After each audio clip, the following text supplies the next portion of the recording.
"My mom's in trouble," little girl said to Clint Eastwood. "There's this man, he hurts her every night, and no one listens." Clint froze, his eyes darkened not with fear but focus, the kind of look that once stopped outlaws in.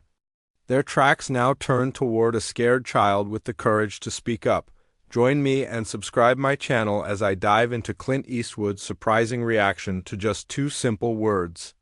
In this stunning interview, Hollywood legend Clint Eastwood drops a bombshell when asked about just two simple words. His response will leave you speechless. Watch to find out what those two words are and how Clint Eastwood's reaction will leave you in awe. From his iconic roles in westerns to his award-winning directing, Clint Eastwood is a true Hollywood legend. But even with his tough guy persona, this reaction will surprise you. So sit back, relax, and get ready for a shocking response from one of Hollywood's biggest stars. It was just another quiet evening on the studio set, cameras cooling down, makeup artists packing up, and crew members winding cables. Clint Eastwood had wrapped his day, his signature squint softened by age but still sharp enough to silence a room. The man was a living monument. Most were too intimidated to speak to him unless necessary, but then from across the lot, a small voice cut through the quiet hum of the evening air. A young girl, no older than 10, walked steadily toward him. No cameras, no stage, no one else even noticed. She wasn't part of the production. She didn't carry a notepad or fan merch. She carried something heavy or something unsaid in her eyes. Clint noticed her. She stopped 3 feet from him, looked up, and whispered just two words. That was all it took. The crew thought the day was over, but Clint Eastwood hadn't even begun. Within seconds, he rose from his chair, handed his coffee to an assistant, and muttered, "We're not done here." The girl's eyes began to well up, but not from fear, from hope. And in that moment, no one knew what was happening. But by the time it ended, everyone would be talking about it. Clint Eastwood wasn't just an actor, he was an institution. For generations, he symbolized unshakable strength, quiet courage, and a kind of old-school justice that didn't ask for permission. From the dusty trails of the good, the bad, and the ugly to the grim streets of Gran Torino, he played men who never ran from the truth even when it hurt, but off-screen, Clint was famously private. He didn't seek attention. He didn't indulge in social media trends or emotional interviews. He let his legacy speak for itself. That's why what happened that afternoon caught everyone off guard. The girl wasn't a celebrity's daughter. She wasn't there for an autograph. She didn't even seem to care that she was standing in front of a Hollywood legend. She looked like she had carried something for a long time, something that couldn't wait anymore. When Clint leaned down and asked her, "What is it, sweetheart?" she said just two words, soft, simple, but full of weight: "Help me." That was it. No script, no rehearsals. Clint straightened up, jaw tight, fists clenched, not in anger, but in decision, because for Clint, those two words weren't just a plea. They were a call to something deeper, something personal. Clint walked with the girl to the edge of the lot, his long shadow stretching beside hers like a guardian from another time. He didn't say much, he didn't have to. His silence was a comfort, not a burden. She finally spoke again, her voice trembling. "My mom's in trouble," she said. "There's this man, he hurts her every night, and no one listens." Clint froze. His eyes darkened, not with fear, but focus. The kind of look that once stopped outlaws in their tracks now turned toward a scared child with the courage to speak up. "Where is she?"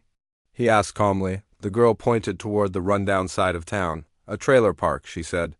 "Lot number 14. The kind of place police drove by but never into."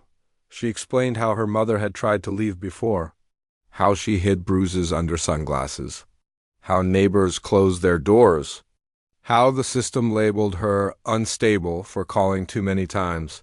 "I just want her to be safe," the girl whispered. "I thought maybe someone like you could do something." That's when Clint Eastwood said the words that would later echo across news clips and social media feeds: "You came to the right man." But this wasn't a movie.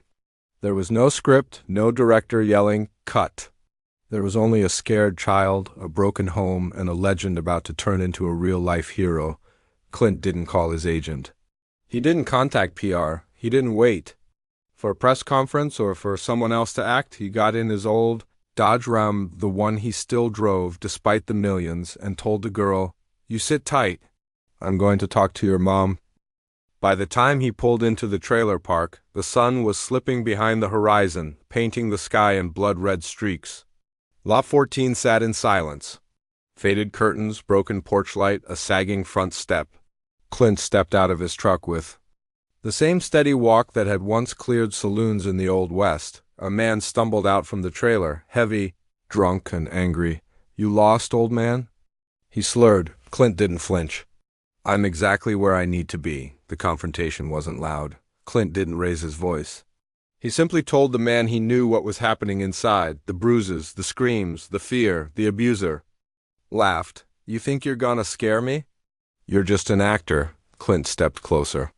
"I was pretending when I played nice men, but I'm not pretending now." The man took a swing. Clint blocked it without hesitation. A single move, swift. Practiced, final. The man hit the dirt hard and didn't get up. Inside, the woman trembled, tears already falling as she held her breath. "You don't have to hide anymore," Clint told her. "Your daughter has more courage than most men I've met. And now she's got backup." He didn't call the police first. He called a lawyer, a shelter, and a friend at Child Protection. Real help. This wasn't about fame. It was about doing what was right, even when no one else would. Word spread fast. By the time Clint returned to the studio lot the next morning, the little girl was waiting, this time not with fear in her eyes, but with something rare, relief. Her mother had been taken to a safe place overnight, the abuser arrested and denied bail, thanks to Clint's high-powered legal team stepping in. But the moment that truly shook everyone happened later that afternoon, during a live sit-down interview Clint had reluctantly agreed to weeks ago. It was meant to be light, nostalgic. Talk about his legacy, his films, the awards, but halfway through the host asked, "Clint, after all these years, after all the gunslingers and heroes you've played, what still moves you?" Clint paused, looked straight into the camera, and then said, "Two words." The host blinked. "Two words?" Clint nodded. "Help me." That's what she said. A little girl who didn't need a cowboy. She needed a man who wouldn't turn away. The room went silent. Even the crew behind the scenes had stopped moving. He continued, voice firm but emotional, something rare from the legend. "We spend so much time playing heroes on screen. Sometimes we forget to be one off it." That clip went viral overnight. But more importantly, it started something. Donations poured into shelters. Hotlines saw record calls. And people everywhere realized that strength isn't in how loud you speak, but how fast you act when someone whispers for help. In the days that followed, Clint Eastwood returned to his normal life, or at least as normal as life can be when the world is calling you a hero. But for Clint, it was never about headlines. It was about that girl, that moment, those two words. He didn't take credit. He didn't do follow-up interviews. He simply told his assistant, "If she ever needs anything again, she knows where to find me." The girl and her mother started a new life, far away from the trailer park, in a safe home with support, dignity, and a sense of peace they'd never had before. Clint even arranged for her to attend a better school, anonymously, because heroes don't need credit, they just do what's right. The story, however, continued to live on, not as a tale of celebrity, but as a reminder that even the strongest people sometimes need help. That courage comes in small voices. And that real men, the kind like Clint Eastwood, don't wait for applause to take action. For Clint, the moment didn't change his career, it deepened his legacy. In a world full of noise, he listened. And in a world full of pretending, he acted for real, because when a child says, "Help me," you don't wait for a script. You write one with your actions. If this story moved you even just a little, then don't let it stop here. Somewhere right now there's another child whispering, "Help me." Another mother hiding pain behind a smile. Another family trapped in silence, waiting for someone to notice. You don't need to be Clint Eastwood to make a difference. You just need to be present. You need to listen. And when the moment comes, step into action. Share this video if you believe. One voice can start a rescue. Subscribe for more powerful, true stories that show the heart behind the headlines.